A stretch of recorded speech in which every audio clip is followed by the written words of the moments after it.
अस्सलाम वालेकुम everyone, welcome to my YouTube channel. तो हो गई है हमारी गुड मॉर्निंग। 3-4 दिन से मेरा व्लॉग नहीं बना क्योंकि मैं काफ़ी मसरूफ़ थी। एज़ यूजुअल हम सुबह उठे हैं और खुरम जो है वो खिलौनों के साथ खेल रही है।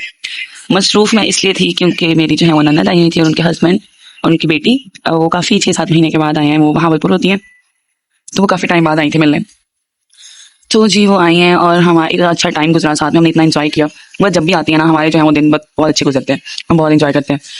मैं तो उन्हें बड़ा मिस करती हूँ क्योंकि वो काफ़ी टाइम से नहीं आई थी। हमारा यूजुअली जो है ना वो ननद और भाभी का रिश्ता ऐसा नहीं होता, लेकिन हमारा है क्योंकि हम जो है वो कजिन्स भी हैं, मेरे तायाबू की बेटी हैं। तो हमारा जो है वो बचपन से बहुत प्यार है। मेरी 3 नंदे हैं, तो हमारी तीनों की चारों की बचपन से बहुत ज़्यादा दोस्ती है। हमारा जो है ना शादी के बाद भी वही सीन है जो पहले घर वाला था, जिस तरह हम रहते थे। तो हमें अभी भी वैसी खुशी होती है उनके आने की, उन्हें हमसे मिलने की, मुझसे मिलने की। तो हमारा माशाल्लाह ननद भाभी का रिलेशन बहुत अच्छा है, अल्हम्दुलिल्लाह अल्हम्दुलिल्लाह। बहुत कम ऐसा होता है। अपनों में शादी करने का एक फ़ायदा ये भी होता है, लेकिन ज़रूरी नहीं है ऐसा हो। मैंने बहुत से रिलेशन ऐसे भी देखे हैं ननद भाभी के जो बचपन से एक साथ रही हैं, लेकिन शादी के बाद एक दूसरे को देखना भी पसंद नहीं करती। लेकिन अल्हम्दुलिल्लाह हमारा ऐसा कोई सीन नहीं है। और उनकी जो बेटी है वो इतनी प्यारी है, माशाल्लाह इतनी प्यारी है, वो इतनी बातें करती है ना। और मेरे जो बहनोई हैं वो अल्हम्दुलिल्लाह इतने अच्छे हैं, मेरे लिए बिल्कुल मेरे बड़े भाई की तरह हैं, बहुत लविंग, बहुत केयरिंग है, सबका ख्याल करते हैं और मुझे उनके आने की बहुत खुशी होती है। आजकल तो वैसे मानसून चल रहा है, सबको पता है, लेकिन हमारे यहाँ बारिश नहीं होती, पता नहीं क्या मसला था। जैसे मेरी ननद आई है ना तो मौसम बहुत अच्छा हो गया। मैंने कहा ये आप आई हैं तो हमारा जो है ना जहानिया में सुनी गई है। खैर मौसम बहुत अच्छा था, हम बैठे छत पे, इधर बैठ के बातें शातें की, इंजॉय किया, काफी इंजॉय किया।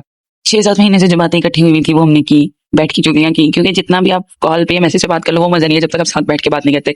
खैर मौसम अच्छा था, हम लोग बाहर चले गए लॉन्ग ड्राइव पे और हुरम को इतना मजा आया। हुरम को बाहर जाने का बहुत शौक है, उसको दिन में एक दफा लाजमी हमें बाहर लेके जाना पड़ता है। उसको जब तक लेके ना जाओ वो अपने बाबा को पकड़ती है, खींचती है, चीखें मारती है कि मुझे लेके चलो। हालांकि अभी वो बता नहीं सकती, लेकिन उसकी जो वो आदत करती है उससे पता चल जाता है। उसको बाहर लेके जाना ही पड़ता है हमें एक दफा। तो हम क्या करते हैं, रात को जब सुबह के लिए नाश्ता लेके आना होता है तो जो है पूरम को साथ ले जाते हैं और फिर हम तीनों नाश्ता लेके आते हैं। इसकी जो है वो थोड़ी सैर हो जाती है, फिर ये खुश हो जाती है और आके सुकून से सो जाती है। खैर हुरम को जैसे आप देख रहे हैं इतनी खुश हो रही थी गाड़ी में बैठ के, इतनी खुश थी कि मैं बाहर आई हुई हूँ। काफी खेलती रही वहां। फिर जी हम घर आगे वापस आए हैं, हम खैर देर रात तक बैठे बातें भी की। और आपको मैं हमारे यहाँ की एक जो है ना एक बहुत ही अच्छे मशहूर गोलगप्पे वाले के बारे में बताऊंगी। हमारी इधर कॉलोनी में जो है ना एक मशहूर गोलगप्पे वाला है, फहद के गोलगप्पे। इतने टेस्टी, इतने यमी गोलगप्पे इसके, हमारे यहाँ के सबसे फेमस कहिए आप, सबसे फेमस गोलगप्पे, बहुत ही मजे के गोलगप्पे।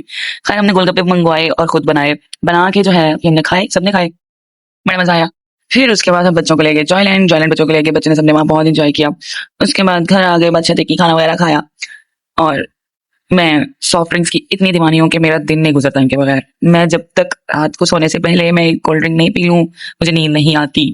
ये हालांकि ये बहुत खतरनाक चीज है, लेकिन एक आदत बन चुकी है, छूटती नहीं है। चस्का लग गया ना, चस्का चस्का नहीं खत्म होता। मेरी कजन जो है उनको वापस जाना पड़ा 2 दिन के बाद, क्योंकि वो एक डॉक्टर है लेकिन उनको छुट्टियां नहीं मिली थी। उन्होंने अप्लाई किया था तो रहने तो वो 10 दिन के लिए आई थी, लेकिन उन्हें छुट्टियां ही नहीं मिली और वो वापस चली गई।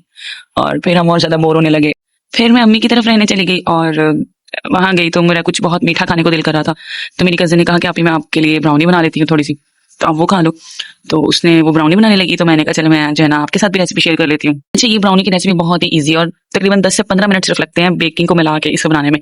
आपको इसके लिए जो इंग्रेडिएंट्स चाहिए उसमें सबसे पहले आता है एक अंडा, पिसी हुई चीनी, मैदा और कोको पाउडर आप इसमें डालेंगे। और आपको थोड़ी सी चॉकलेट चाहिए, चॉकलेट आप कोई भी ले सकते हैं, हमने यहाँ पे चोको चिप यूज किया, उसको मेल्ट करके डाला है। और ऑयल चाहिए थोड़ा सा। अब आपने सबसे पहले क्या करना है, आपने लेना है एक अंडा, अंडा लेके उसको अच्छी तरह फेंटना है, इतना अच्छी तरह फेंटना है कि उसमें जो है ना वो झाग बन जाए। फिर उसमें आपने 1/2 कप जो है ना वो पिसी हुई चीनी डालनी है, उसको डाल के आपने इसको अच्छी तरह मिक्स कर लेना है। मिक्स करने के बाद आपने क्या करना है, आपने चोको चिप लेने हैं, चोको चिप आपने लेना है या कोई भी चॉकलेट आप ले सकती हैं। 1/4 कप आपने लेनी है और उसके अंदर 1/4 कप ही जो है वो ऑयल शामिल करना है। उसको मिक्स करके आपने जो है ना मेल्ट कर लेना है, ओवन में मेल्ट कर सकती हैं उसको। फिर उस चॉकलेट को जो है ना आपने इसमें मिक्स कर देना है अच्छे से। पहले आपने अंडा लिया तो उसमें चीनी मिक्स की, फिर आपने ये चॉकलेट मिक्स कर देना, अच्छी तरह उसको हिलाना है।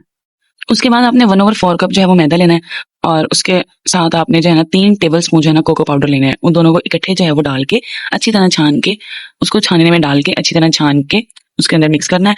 लेकिन यहाँ पे आपने एक बात का ख्याल रखना है कि आपने उसको सारे को एक साथ ही मिक्स नहीं कर देना, पहले आपने आधा जो है वो छानना है और उसको मिक्स करना है अच्छे से।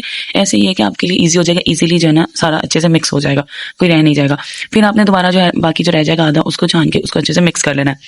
फिर आपने इसको अच्छी तरह हिलाना है, हिला के इसको मिक्स करके बस आपका बैटर अच्छा सा तैयार हो गया। आपने इसको एक डब्बा लेना है, घर में से आप कोई भी डब्बा ले सकते हैं, उसमें आपने बटर पेपर जो है ना उसको थोड़ा सा ऑयल लगा के डब्बे में उसके ऊपर बटर पेपर लगा के आपने ये सारा मिक्सर उसके अंदर डाल देना है और फिर आपने उसको ओवन में रख देना है। ओवन में उसको आपने बेक करना है 7 से 8 मिनट के लिए, बस इतना ही टाइम लगता है, इससे ज्यादा टाइम नहीं लगता। लो जी, अब हमारी ब्राउनी तो हो गई है तैयार और ये इतनी सॉफ्ट बनी है, इतनी सॉफ्ट, मज़ा आ गया, बहुत यम्मी थी। आप लोग भी इसको घर में ज़रूर ट्राई कीजिएगा एक दफ़ा। बड़ी सिंपल सी रेसिपी है, 15 से 20 मिनट लगते हैं बस इसको बनाने में और आप भी इसको ज़रूर ट्राई कीजिएगा। मिलते हैं नेक्स्ट व्लॉग में। अल्लाह हाफ़िज़।